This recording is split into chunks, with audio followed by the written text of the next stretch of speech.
सा सर्वत्र दृष्टा तम भजन निर्गुणो भवेत्। 3 प्रकार का जो अहंकार है उसमें 16 विकार हुए। 10 इंद्रियां, 5 महाभूत, शब्द स्पर्श नहीं, 5 महाभूत, 5 तत्व और 1 मन, 10 और 5 15, 1 16। इन सबके अधिष्ठात्री देवताओं में से किसी एक की उपासना करने पर समस्त ऐश्वर्यों की प्राप्ति हो जाती है। परंतु परीक्षित, हरि रही निर्गुण साक्षात भगवान हरि तो प्रकृति से परे स्वयं पुरुषोत्तम एवं प्राकृत गुण रहित हैं। वे सर्वज्ञ और सबके अंतःकरणों के साक्षी हैं। जो उनका भजन करता है वो स्वयं भी गुणातीत हो जाता है। निवृत्ते स्वस्मेधेषु राजा दुष्मत् पितामह श्रवन् भगवतो धर्मान् अपृच्छतो इदमच्युतं।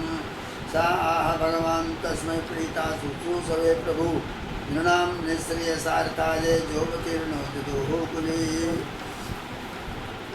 परीक्षित, तुम्हारे दादा धर्मराज युधिष्ठिर अश्वमेध यज्ञ जब कर चुके तब भगवान से विविध प्रकार के धर्मों का वर्णन सुनते समय उन्होंने यही प्रश्न किया था। भगवान श्री कृष्ण सर्वशक्तिमान परमेश्वर हैं। मनुष्यों के कल्याण के लिए ही उन्होंने यदुवंश में अवतार लिया।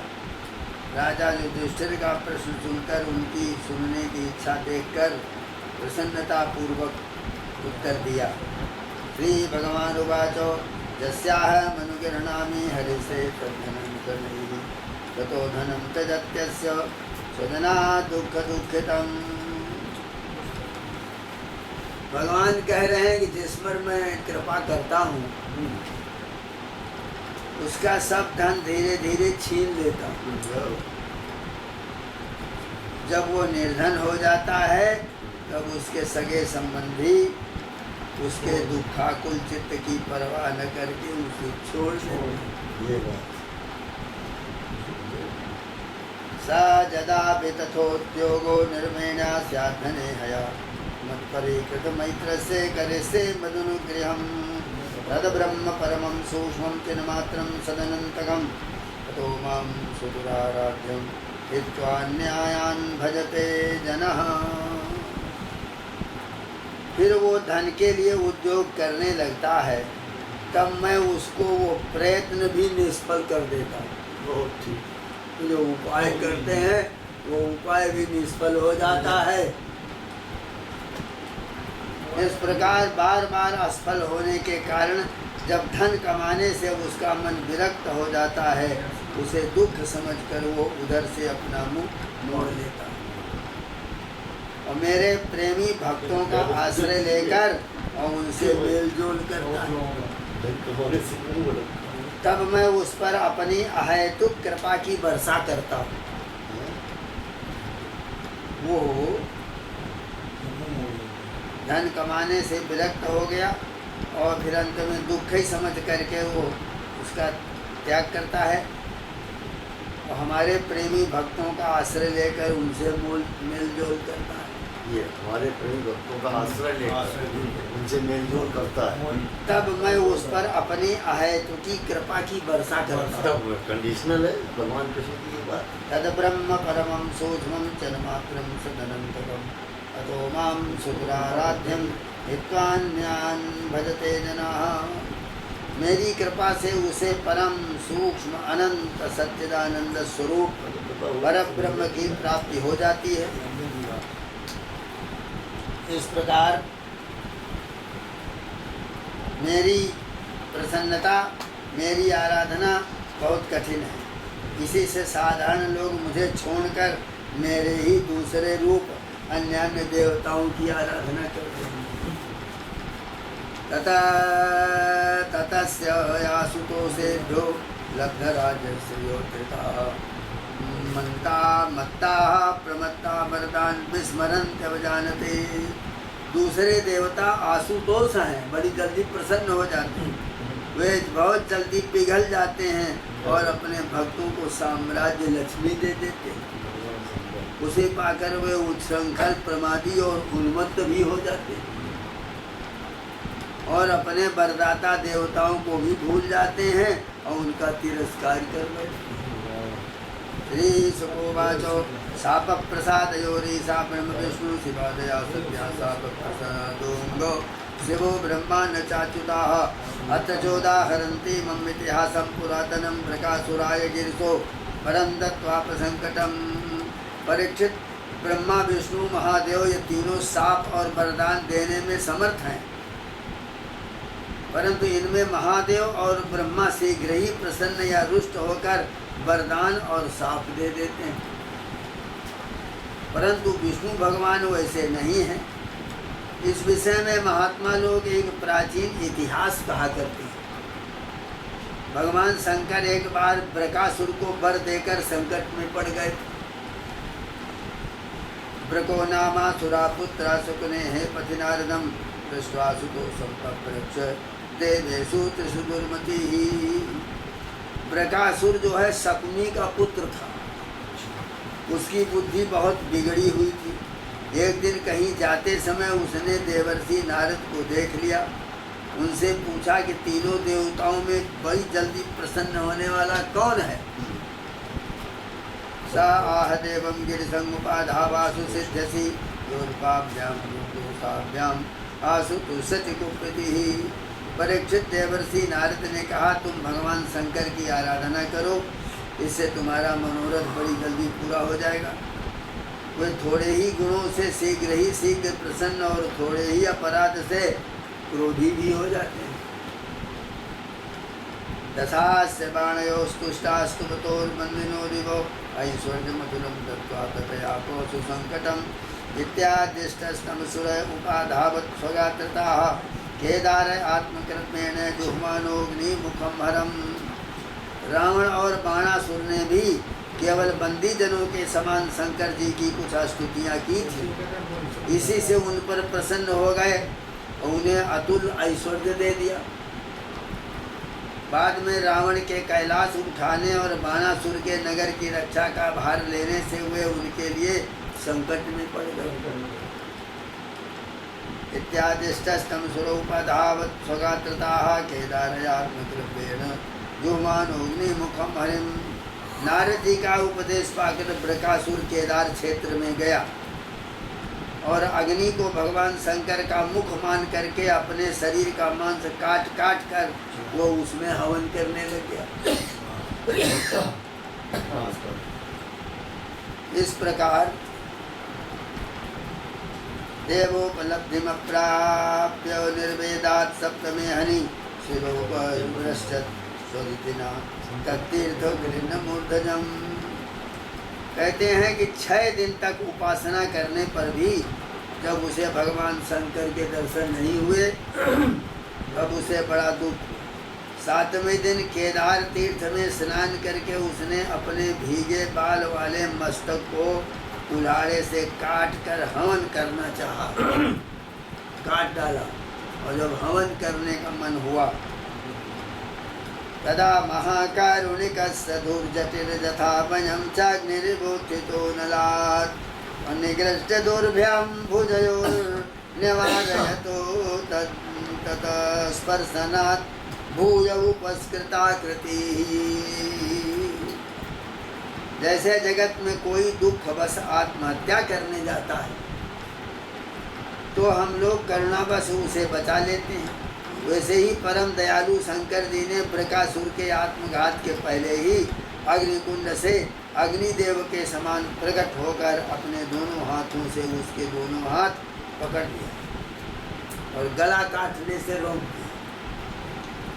उनका स्पर्श होते ही ब्रकासुर के अंग ज्यों के त्यों जितने काटा था सब पूर्ण हो गए। तमाह चांगालमलं व्रणीक्वमे जथा विकामं वितरामि ते वरम् अप्रीजेन तोजेन नृणं प्रपद्यता महोद्वयात्मा वृषमर्धते वृथा। भगवान शंकर ने ब्रकासुर से कहा कि प्यारे प्रकाशुर, बस करो बहुत हो गया, तुमने बड़ी तपस्या कर डाली। मैं तुम्हें वर देना चाहता हूँ, तुम मुँह मांगा वर मांग लो।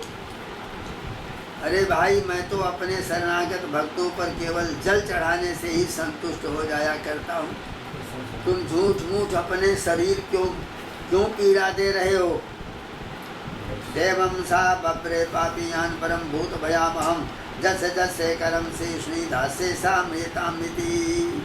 परीक्षित अत्यंत पापी बृकासुर ने समस्त प्राणियों को भयभीत करने वाला वर मांगा कि मैं जिसके सिर पर हाथ रख दूं वो मर जाए। परीक्षित, उसकी यह याचना सुनकर भगवान रुद्र पहले तो कुछ अनमने हो गए, फिर हंसकर कह दिया, अच्छा ऐसा ही हो। ऐसा वर देकर उन्होंने मानो सांप को अमृत पिला दिया। एतुक्ता सोसुरो नूनम गौरी हरण लालसा सा तदबर परीक्षार्थ शंभो मूर्धनि किलासुरा सहस्त्रम धातुमारे भेषो बिभ्यत स्वकृताच्छिवाः। भगवान शंकर के इस प्रकार कह देने पर बृकासुर के मन में लालसा आ गई कि मैं पार्वती जी को हर लूं। क्या बात? वो असुर शंकर जी के वर की परीक्षा के लिए उन्हीं के सिर पर हाथ रखने का उद्योग करने लगा। अब तो शंकर जी अपने दिए हुए वरदान से भयभीत हो गए। वो उनका पीछा करने लगा, वो उससे डरकर कांपते हुए भागने लग गए। वे पृथ्वी भर में दौड़े, स्वर्ग में गए, दिशाओं के अंत तक चले गए दौड़ते दौड़ते, परंतु फिर भी उसे पीछा करते देखकर उत्तर की ओर भागे। अजानन्ता प्रतिविधिं तु श्रीमासन सुरेश्वराः ततो वैकुण्ठमगमते भास्वरं तमसा परं यत्र नारायणा साक्षान्यासिनां परमागति शान्तानां न्यस्तदण्डानां जतो न वर्तते गताः। बड़े बड़े देवता इस संकट को टालने का कोई उपाय न देखकर चुप रह गए। अंत में वे प्राकृतिक अंधकार से परम प्रकाश में वैकुंठ लोक में गए। वैकुंठ में स्वयं भगवान नारायण निवास करते हैं। एकमात्र वही उन सन्यासियों की परम गति हैं जो सारे जगत को अभय दान करके शांत भाव से स्थित हो गए। वैकुंठ में जाकर जीव को फिर लौटना नहीं पड़ता। भक्त भयहारी भगवान ने तम तथा व्यसनम दृष्टा भगवान ब्रजनार्दनः दूरात् प्रत्युदयात् भूत्वा भटको योगमायया मेखला जिनदण्डाक्षैस्तेजसाग्निरिवज्ज्वलन् अभिवादयामास च तं कुशपाणिर्विनीतवतु।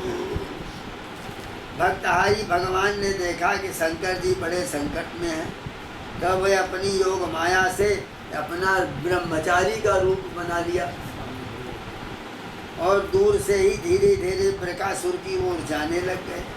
भगवान ने मूंज की मेखला और काला मृगचर्म दंड और रुद्राक्ष की माला पहन रखी थी।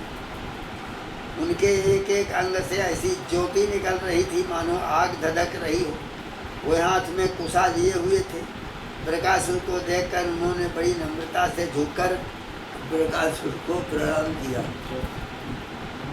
भगवान उवाच शाकुने भवान व्यक्तं श्रांता किंदूरमागता क्षणं विश्रम्यतां पुंस आत्मानं सर्वकामधुको। और भगवान ने कहा, शकुनी नंदन बृकासुर जी, आप बहुत थके से जान पड़ते हैं। आज आप बहुत दूर से आ रहे हैं, क्या तनिक विश्राम तो कर लीजिए। देखिए, ये शरीर ही सारे सुखों की जड़ है, इसी से सारी कामनाएं पूरी होती हैं। इसे अधिक कष्ट न देना चाहिए। यदि नहा श्रावण श्रवणायालम दुष्मदव्यवसितं विभो भयणतां प्राजता पुर्भिर्धतैः स्वार्थान् समीहते। आप तो सब प्रकार के समर्थ हैं, इस समय आप क्या करना चाहते हैं? यदि मेरे सुनने लायक कोई बात हो तो बतलाइए, क्योंकि संसार में देखा जाता है कि लोग सहायकों के द्वारा बहुत से काम बना लेते हैं।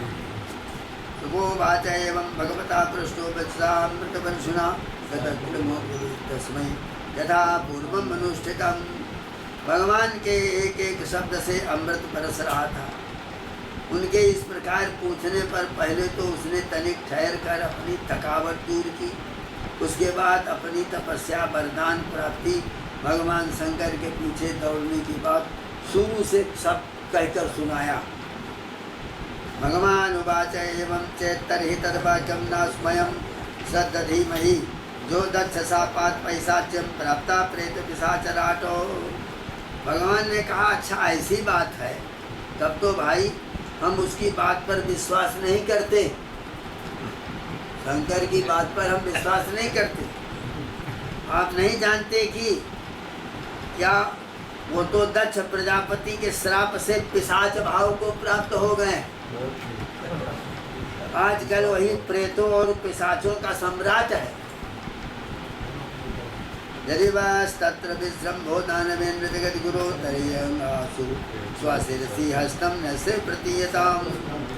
दानव राज आप इतने बड़े होकर ऐसी छोटी छोटी बातों पर विश्वास कर लेते हैं।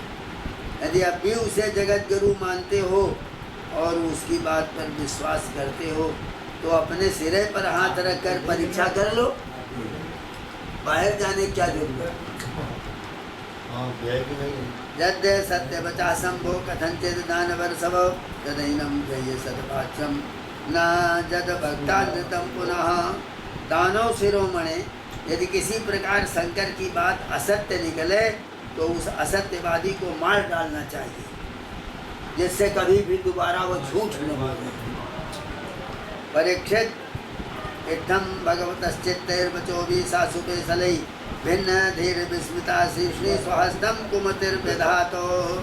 भगवान ने ऐसी मोहित करने वाली अद्भुत और मीठी बात कही कि उसकी विवेक बुद्धि जाती रही।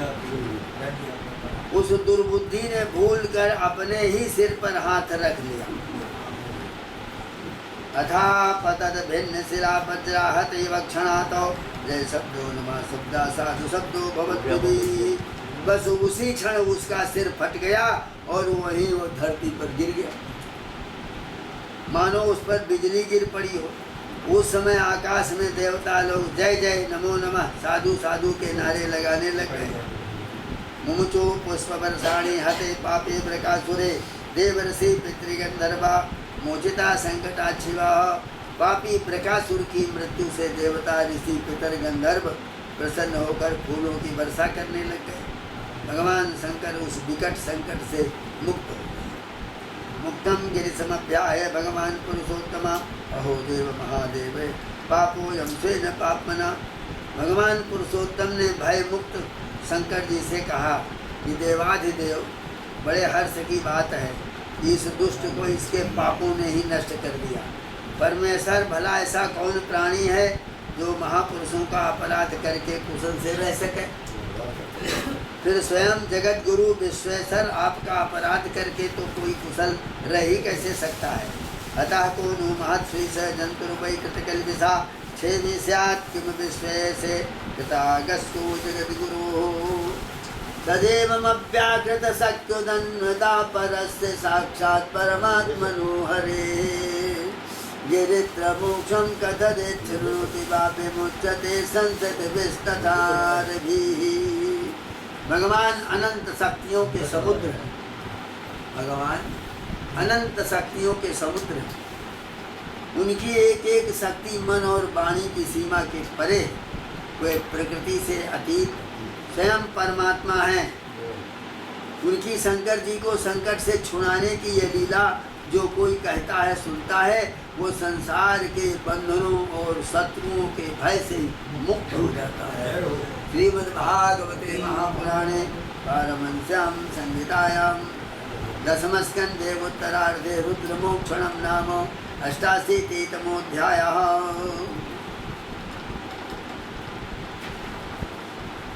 सुकोवाच सरस्वत्या तटे राजन् ऋषया सत्रमासतो वितर्का सर्वभूतेषां त्रिक्वधीशे सुको महान्। तस्य जिज्ञासया ते वै भृगुं ब्रह्मसुतं नृपो प्रतिज्ञाप्ते प्रेषयामासु जो सोऽभ्यगात् ब्रह्मणा समां। सुखदेव जी कहते हैं, परीक्षित एक बार सरस्वती नदी के पावन तट पर यज्ञ प्रारंभ करने के लिए बड़े बड़े ऋषि मुनि एकत्र हुए। उन लोगों में विषय पर विवाद चल पड़ा कि ब्रह्मा शिव और विष्णु में सबसे बड़ा कौन है। ये विवाद हुआ। परीक्षित तस्य जिज्ञासया ते वै भृगुं ब्रह्मसुतं नृपो तद्ज्ञाते प्रेषयामासु सोऽप्यगात् ब्रह्मणा समां न तस्मै प्रवणं स्तोत्रं चक्रे सत्त्वपरीक्षया तस्मै च क्रोध भगवान् प्रज्वलन् श्वेत तेजसा सायात्मनवोत्थितं मन्युमात्मजायात्मना प्रभुः अशेषमद यथापन्निं स्वयोन्या पारिणात्मभूः। परीक्षित उन लोगों ने यह बात जानने के लिए कि ब्रह्मा विष्णु और शिव की परीक्षा लेने के उद्देश्य से ब्रह्मा के पुत्र भृगु जी को उनके पास भेजा। महर्षि भृगु सबसे पहले ब्रह्मा की सभा में गए। उन्होंने ब्रह्मा जी के धैर्य की परीक्षा करने के लिए उन्हें नमस्कार नहीं किया, न स्तुति किया। इस पर ऐसा मालूम हुआ कि ब्रह्मा जी अपने तेज से दहक रहे हैं। उन्हें क्रोध आ गया। सा आत्मनोत्थितं मन्यु। जब ब्रह्मा जी ने देखा कि ये तो मेरा पुत्र ही है, तब अपने मन में उठे हुए क्रोध को भीतर ही भीतर विवेक बुद्धि से दबा लिया। जैसे कोई अरणि मंथन से उत्पन्न अग्नि को जल डाल कर बुझा दे। वहाँ से तदा कैलासमगमत्सा तम देवो महेश्वरा परिरुद्धं समारेभे उत्थाय भ्रातरं मुदा। वहाँ से महर्षि भृगु कैलाश में गए और देवाधिदेव भगवान शंकर ने जब देखा कि मेरे भाई भृगु जी आए हैं, तब उन्होंने बड़े आनंद से खड़े होकर उनका आलिंगन करने के लिए भुजाएं फैला दी। नए छत्तो पथगवैति देवस्तु गोपः शूलमुद्गम्यतम् आरे में तिग्मलोचनः। परंतु महर्षि भृगु ने उनसे आलिंगन करना स्वीकार नहीं किया और कहा, तुम लोक वेद की मर्यादा का उल्लंघन करते हो, इसलिए मैं तुमसे नहीं मिलता। भृगु जी की बात सुनकर शंकर जी क्रोध के मारे तिलमिला उठे और उनकी आंखें चढ़ गई। उन्होंने त्रिशूल उठाकर महर्षि भृगु की मारना चाहा। पतित्वा पादयोर्देवी शान्तयामास तं गिरा अतो जगाम वैकुंठं यत्तदेवो जनार्दनः। परंतु उसी समय भगवती सती ने उनके चरणों पर गिरकर बड़ा अनुनय विनय की और किसी प्रकार उनका क्रोध शांत किया। महर्षि भृगु जी भगवान विष्णु के निवास स्थान वैकुंठ में गए। शयानम श्रियमुत्संगे पदा भक्षस्थिताडयतो ततोत्थाय भगवान सा लक्ष्म्या सतांगति। उस समय विष्णु लक्ष्मी जी की गोद में अपना सिर रखकर लेटे हुए थे। भृगु जी ने जाकर उनके छाती में एक लात कस करके जमा दिया, मारा एक लात। स्वतल्पादवरुजात ननामो शिरसा मुनिम आहते स्वागतम ब्रह्मण्य सीदात्रासने क्षणम अजानता मागतान बाछन्तु मरहत न प्रभो।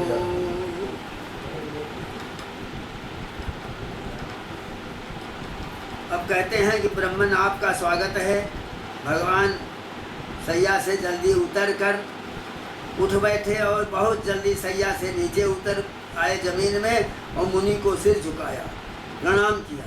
भगवान ने कहा, ब्रह्मन आपका स्वागत है, आप बहुत अच्छा पधारे। इस आसन पर बैठकर कुछ क्षण विश्राम कीजिए। प्रभु, मुझे आपके शुभागमन का पता नहीं था, किसी से मैं आपकी अगवानी न कर सका, मेरा अपराध क्षमा कीजिए। मुनिः सालोकं मां लोकपालां समद्गतान् पादोदकेन भवतस्तीर्थानां तीर्थकारिणा अद्याहं भगवन् लक्ष्म्याया समेकान्तभाजनं वत्सोत्तरसि मे भूतिर्भवत पादहतां हताः। और बोले, महर्षि आपके चरणों का जल तीर्थों को भी तीर्थ बनाने वाला है। आप उससे वैकुंठ लोक मुझे और मेरे अंदर रहने वाले लोकपालों को पवित्र कीजिए। भगवान आपके चरण कमलों के स्पर्श से मेरे सारे पाप धुल गए। ये भगवान करेगा। आज मैं लक्ष्मी का एकमात्र आश्रय हो गया। अब आपके चरणों से चिन्हित मेरे वक्ष स्थल पर लक्ष्मी सदा सर्वदा निवास करेंगे। सुगोवाच एवं पुमाणो वैकुंठे भृगुस्तन मद्रया गिरा निवृत्तस्तर्पिणस्तु श्रीं भक्तिलोचना। जब भगवान ने अत्यंत गंभीर वाणी से इस प्रकार कहा, तब भृगु जी परम सुखी और तृप्त। भक्ति के उद्रेक से उनका गला भर आया। आंखों में आंसू आ गए और वो चुप। पुनश्च सत्रमाव्रजे मुनीनां ब्रह्मवादिनां स्वानुभूतमशेषेण राजन भृगुरवर्णयतो। फिर परीक्षित भृगु जी वहाँ से लौटकर ब्रह्मवादी मुनियों के सत्संग में आए सरस्वती नदी के किनारे, और उन्हें ब्रह्मा शिव और विष्णु भगवान के यहाँ जो कुछ अनुभव हुआ वो सबका सुनाया। धन्य सम्याथ मुनियो विस्मिता मुक्त संशया भूयांसम श्रद्धा दुर्विष्णु जतः शांतिर्जतो भयम। भृगु जी का अनुभव सुनकर सभी ऋषि मुनियों को बड़ा विस्मय हुआ और उनका संदेह दूर हो गया। तब से वे भगवान विष्णु को ही सर्वश्रेष्ठ मानने लगे, क्योंकि वे ही शांति और अभय के उद्गम स्थान है। धर्मः साक्षात् जतो ज्ञानं वैराग्यन्ते तदन्वितम् ऐश्वर्यं चाष्टराजस्मात् यशश्चात्मोमलापहम्। भगवान विष्णु से ही साक्षात धर्म, ज्ञान, वैराग्य, 8 प्रकार के ऐश्वर्य और चित्त को शुद्ध करने वाला यश प्राप्त होता है। मुनीनां नस्तदण्डानां शान्तानां समचेतसाम् अकिंचनानां साधूनां यमाहु परमां गतिं। शांत समचित्त अकिंचन और सबको अभय देने वाले साधु मुनियों को वे ही एकमात्र परम गति है, ऐसा शास्त्र बतला रहे। सत्वम जैसे प्रिया मूर्ति ब्राह्मण स्तुष्ट देवता भजन्त्यनाशिषा शांता जम्बा निपुण बुद्धया त्रिविधा कृतयस्तस्य राक्षसा यसुरासुराः गुणिन्या मायया सृष्टाः सत्वम तत्तीर्थ साधनम। उनकी प्रिय मूर्ति क्या है? सत्व। और इष्ट देव भगवान विष्णु के कौन है? ब्राह्मण। और निष्काम, शांत और निपुण बुद्धि विवेक संपन्न पुरुष उनका भजन करते हैं। भगवान की गुणमयी माया, राक्षस, असुर और देवता, उनकी ये 3 मूर्तियां बना दी। इनमें सत्वमयी जो मूर्ति है वो देव मूर्ति है, वो प्राप्ति का साधन है। वे स्वयं ही समस्त पुरुषार्थ स्वरूप है। भगवान ही पुरुषार्थ है। सुखोवाच एवं सारस्वता विप्रानुनां संशयनुत्तरे पुरुषस्य पदाम्भोजो सेवया तद्गतिं गताः। सरस्वती तट के ऋषियों ने अपने लिए नहीं, मनुष्यों का संशय मिटाने के लिए ऐसी युक्ति रची। पुरुषोत्तम भगवान के चरण कमलों की सेवा करके उन्होंने उनका परम पद प्राप्त कर लिया। सूतो वाचो इत्येतन् मुनितनयास्य पद्मगन्धो येयो संभव भयभीतो परस्य पुंसः सुश्लोकं श्रवणपुटे पिबन्त्यभीक्षणं पान्थोद्भ्रमण परिश्रमं जहाति। व्यासनंदन सुखदेव जी ने सौनकादि ऋषियों से सूत जी कह रहे हैं कि इस प्रकार व्यासनंदन भगवान सुखदेव जी के मुखारबिंद से निकली हुई सुरभिमयी मधुमयी सुधा अमृत की धारा, संसार के लंबे पथ का जो बटोही रास्ता चलने वाला पथिक,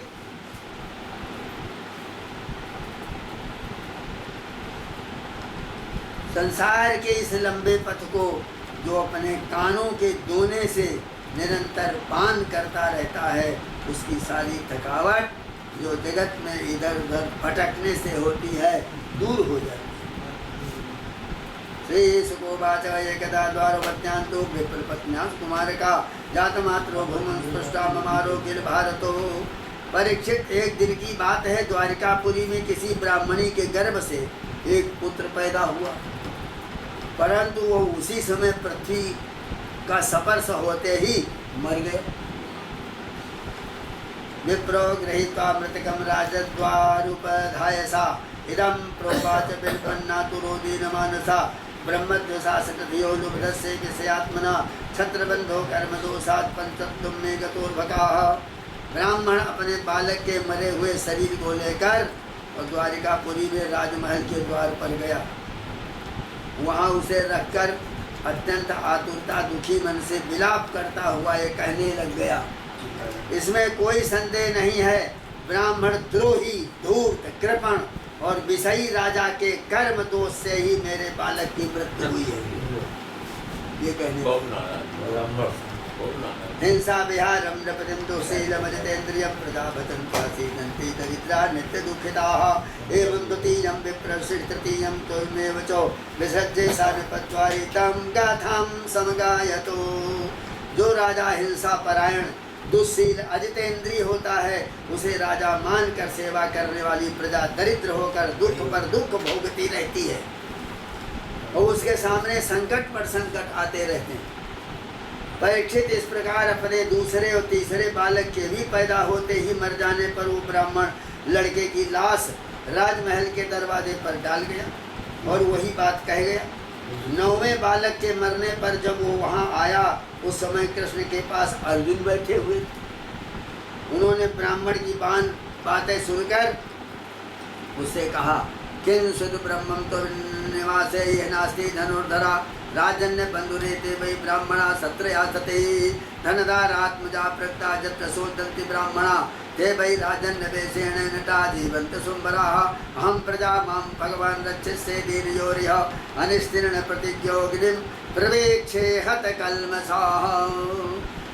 वो कह रहे हैं कि आपके निवास स्थान द्वारिका में कोई धनुषधारी क्षत्रिय नहीं है क्या? मालूम होता है कि ये जदुवंशी ब्राह्मण हैं और प्रजा पालन का परित्याग करके किसी यज्ञ में बैठे हुए, जिनके राज्य में धन स्त्री पुत्रों से वियुक्त होकर ब्राह्मण दुखी होते हैं, वे क्षत्रिय नहीं। क्षत्रिय के देश में पेट पालने वाले नट हैं, उनका जीवन व्यर्थ है। भगवान, मैं समझता हूँ कि आप स्त्री पुरुष अपने पुत्रों की मृत्यु से दीन हो रहे हैं, मैं आपकी संतान की रक्षा करूँगा। ये अर्जुन ने कहा। यदि मैं अपनी प्रतिज्ञा पूरी नहीं कर सका तो आग में कूदकर जल मरूंगा। इस प्रकार मेरे पाप का प्रायश्चित हो जाएगा। ब्राह्मण उवाच संकर्षणो वासुदेवा प्रद्युम्नो धन्वनाम्बरा अनिरुद्धो प्रतिरथो नत्रातुम शक्नुमन्ति यतो। ब्राह्मण ने कहा, अर्जुन, यहाँ बलराम जी, भगवान कृष्ण, धनुर्धर शिरोमणि प्रद्युम्न, अद्वितीय योद्धा अनिरुद्ध जब मेरे बालकों की रक्षा करने में समर्थ नहीं है, इन जगदीश्वरों के लिए भी यह काम कठिन हो रहा है, तब तुम इसे कैसे करना चाहते हो? तुम्हारी मूर्खता है, हम तुम्हारी इस बात पर विश्वास नहीं करते। ततः कथं नु भवान् कर्म दुष्करं जगदीश्वरे चिकीर्षसि तुम बालिस्यात् तत्र तन्न श्रद्धमहे वयम्। अर्जुनोवाचेनाहं संकर्षणो ब्रह्मण्णा कृष्णाकार्ष्णिरेव च अहं वा अर्जुनो न मे गाण्डीवं जस्य वै धनुः। अर्जुन कहते हैं कि ब्रह्मन, मैं बलराम नहीं हूँ, कृष्ण नहीं हूँ और प्रद्युम्न नहीं हूँ, मैं हूँ अर्जुन, जिसका गांडीव नामक धनुष विश्वविख्यात है। मां वमंसा मम ब्रह्मन् बीजं त्र्यंबकतोषणं मृत्युं विजित्य प्रधने आने खेते प्रजां प्रभो। ब्राह्मण देवता, आप मेरे बल पौरुष का तिरस्कार मत कीजिए। आप जानते नहीं मैं अपने पराक्रम से भगवान शंकर को संतुष्ट कर चुका हूँ। भगवान, मैं आपसे अधिक क्या कहूँ, मैं युद्ध में साक्षात मृत्यु को भी जीत कर आपकी संतान ला दूंगा। एवं विश्रम्भितो विप्रा फाल्गुनेन परन्तपो जगाम स्वगृहं प्रीता पार्थवीर्यं निशामयन् प्रसूति काले आसन्ने भारजाया द्विज सत्तमो पाहि पाहि प्रजां मृत्यो नित्याः अर्जुन मातुराः। इस तरह से अर्जुन ने उस ब्राह्मण को विश्वास दिलाया। उनके बल पौरुष का बखान करता हुआ वो अपने घर चला गया और प्रसव का समय जब निकट आने पर ब्राह्मण आतुर होकर अर्जुन के पास आया और कहने लगा, इस बार तुम मेरे बच्चे को मृत्यु से बचा लो। ये सुनकर अर्जुन ने शुद्ध जल से आचमन किया और भगवान शंकर को नमस्कार किया। फिर दिव्य अस्त्रों का स्मरण किया और गांडीव धनुष पर डोरी चढ़ाकर उसे हाथ में ले लिया। सा उपस्पर्श सूच्यंभो नमस्कृत्य महेश्वरम दिव्यानस्त्राणि संस्मृत्य सज्जं गांडीव मादते। नरुणातो सूतिकागारं शरीरनानास्त्रयोदितैः दीर्घगूर्धो मदापार्थो चकारो सर्पञ्जरं तदा कुमारा सञ्जातो विप्रपत्न्यारुदन्मुहुः सद्यो दर्शनमापेदे सा सजीवो विहाय सा तदा विप्रो विजयं विनिन्दन् कृष्णसन्निधौ मौढ्यं पश्यत मे योऽहं सद्दधे ग्रीवकद्धनं न प्रद्युम्नो न निरुद्धो न रामो न च केशवः जस्य से को परित्रातुं को न्यस्तदवितेश्वरः। अर्जुन ने बाणों को अपने अनेक प्रकार से अस्त्र मंत्रों से अभिमंत्रित करके प्रसव ग्रह को चारों ओर से घेर दिया और ठठरी बना करके बिल्कुल घेर लिया। अगल बगल बाणों का एक पिंजरा बना दिया। इसके बाद ब्राह्मणी के गर्भ से शिशु पैदा हुआ जो बार बार रो रहा था, परंतु देखते ही देखते वो शरीर आकाश में अंतर्ध्यान हो गया, वो शरीर ही गायब हो। तदा विप्रो विजयम विनंदन कृष्ण सन्निधौ। अब वो ब्राह्मण भगवान कृष्ण के सामने ही अर्जुन की निंदा करने लग गया। वो बोला, मेरी मूर्खता तो देखो, मैंने इस नपुंसक की डींग भरी बातों पर विश्वास कर लिया, जिसे प्रद्युम्न, अनिरुद्ध, बलराम और भगवान कृष्ण भी न बचा सके, उसकी रक्षा करने में कौन समर्थ है। धिगर्जुनम मृथापादम धिगात्मश्लाघिन धनु दैवोपसृष्टम जो मूढ़्यात् आननी सति दुर्मति। मिथ्यावादी अर्जुन को धिक्कार है, अपने मुंह अपनी बड़ाई करने वाले अर्जुन के धनुष को भी धिक्कार है। इसकी दुर्बुद्धि देखो, यह मूढ़ता बस उस बालक को लौटा लाना चाहता है जिसे प्रारब्ध ने हमसे अलग कर दिया। ये ब्राह्मण ने एवं सपद विप्रसो विद्यामास्थाय फाल्गुना जदौ संयमनी मासु जत्रास्ते भगवान जमाहा।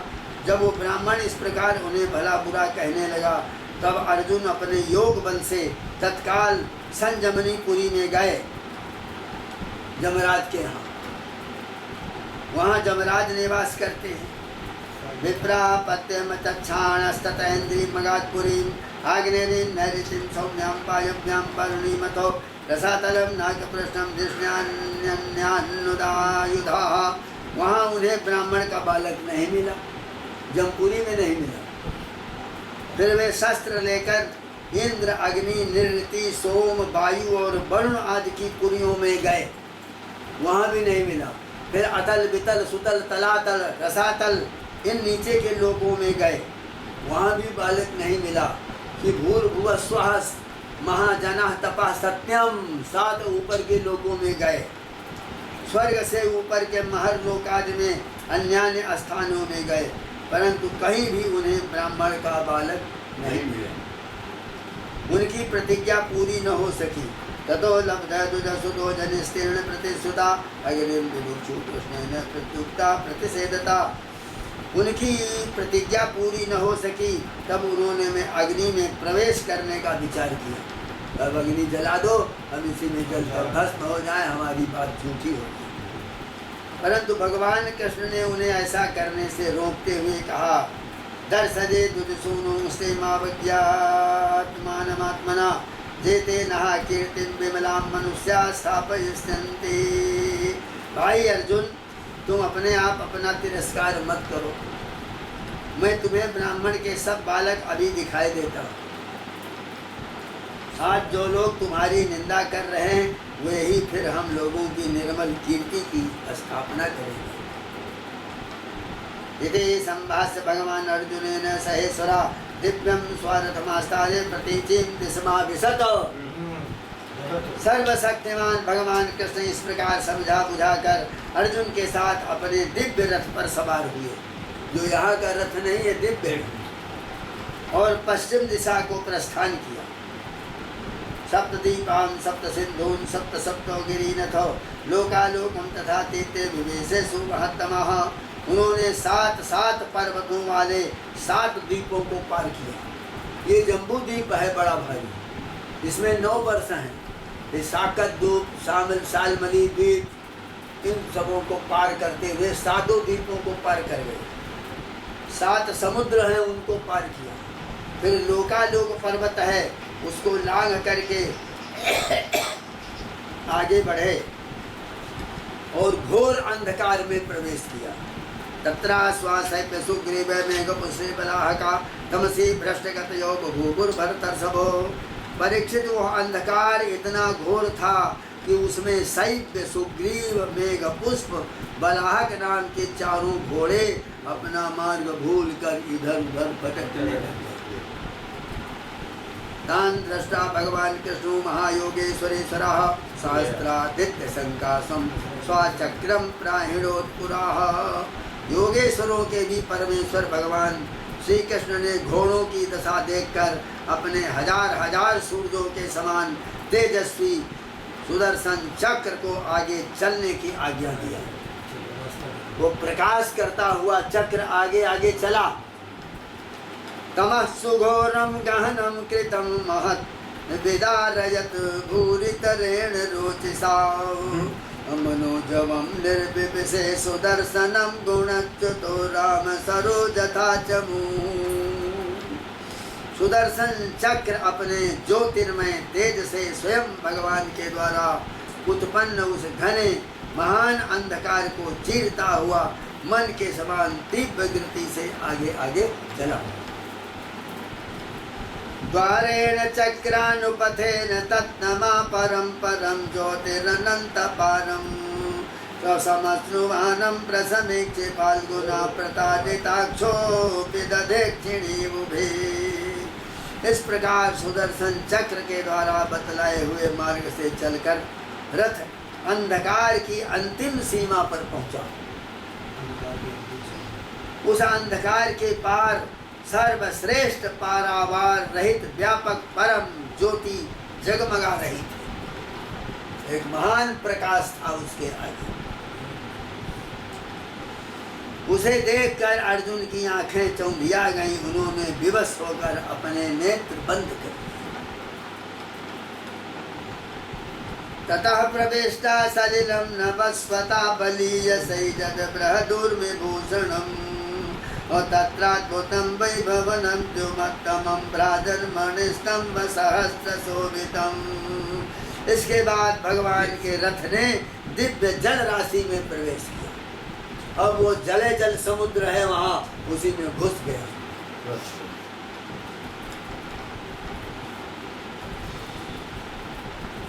कहते हैं कि बड़ी तेज आंधी वहां चलने के कारण उस जल में बड़ी बड़ी तरंगें उठ रही थी, बड़ी अपार तरंगें जो बहुत सी भली मालूम होती थी। उनके बीच में एक बड़ा सुंदर महल था। ततः प्रविष्टं सलिलं नभस्वता बलीजसैजद बृहदुर्विभूषणम् तत्राद्भुतं वैभवनं द्युमत्तमं भ्राजन्मणिस्तंभ सहस्रशोभितम् तस्मिन् महाभीममनन्तमद्भुतं सहस्रमूर्धन्यफलामणिद्युभिः अभिभ्राजमानं द्विगुणोल्बरेक्षणं शीतलचलाभं शितिकण्ठजिह्वम्। उसमें मणियों के उस महल में मणियों के सहस्त्र सहस्त्र खंभे चमक चमक कर उसकी शोभा बढ़ा रहे थे। चारों ओर बड़ी उज्जवल ज्योति फैल रही थी। उसी महल में भगवान शेष जी विराजमान। शेष जी के यहाँ पहुँच गए। उनका शरीर अत्यंत भयानक और अद्भुत था। उनके 1000 सिर थे। प्रत्येक फण पर सुंदर सुंदर मणियाँ जगमगा रही थी। तस्मिन् महाभीममनन्तमद्भुतं सहस्रमूर्धन्यफणामणिद्युभिः अभिभ्राजमानं द्विगुणोर्बलेक्षणं शीताचलाभं शितिकण्ठजिह्वम् ददर्श तद्भोगसुखासनं विभुं महानुभावं पुरुषोत्तमोत्तमम् सान्द्राबुदाभं पिशसङ्गवाससं प्रसन्नवक्त्रं रुचिराजते क्षणम्। प्रत्येक सिर में 2-2 नेत्र थे। वे बड़े ही भयंकर थे। उनका संपूर्ण शरीर कैलाश के समान श्वेत वर्ण का था और गला और जीभ नीले रंग की थी। परीक्षित अर्जुन ने देखा कि शेष भगवान की सुखमयी सैया पर सर्वव्यापक महान प्रभावशाली परम पुरुषोत्तम भगवान विराजमान है। उनके शरीर की कांति वर्षाकालीन मेघ के समान श्यामल है। अत्यंत सुंदर पीला वस्त्र धारण किए हुए हैं। मुख पर प्रसन्नता खेल रही है और बड़े बड़े नेत्र बहुत ही सुहावने लगते। महामणिव्रात किरीट कुंडलो प्रभा परिक्षिप्त सहस्त्र कुंतलम प्रलम्ब चार्वष्टभुजं सकौस्तुभं श्रीवत्नलक्ष्मं वनमालयावृतम् वहाँ बहुमूल्य मणियों से जटित मुकुट और कुंडलों की कांति से हजारों घुंघराली अलकाएं चमक रही थी। लंबी लंबी सुंदर 8 भुजाएं हैं, गले में कौस्तुभ मणि है, वक्षस्थल पर श्रीवत्स का चिन्ह है और घुटनों तक मनमाला लटक रही है। सुनंदनंद प्रमुख पार्षदैर शक्रादिभिर्मूर्तिधरैर्निजायुधैः और पुष्ट्या त्रिजा कीर्ति जजा खिलर्दिभिर् निषेव्यमाणं परमेष्टिनां पतिम्। अर्जुन ने देखा कि उनके नंद सुनंद पार्षद और चक्र सुदर्शन आदि अपने मूर्तिमान आयुध और पुष्टि और श्री और कीर्ति और अजा माया ये चारों शक्तियाँ और संपूर्ण रिद्धियाँ और ब्रह्मादि लोकपालों के अधीश्वर भगवान की सेवा कर रहे हैं। बबंदयात्मान मनंतमच्युतो जिष्णुश्च तद्दर्श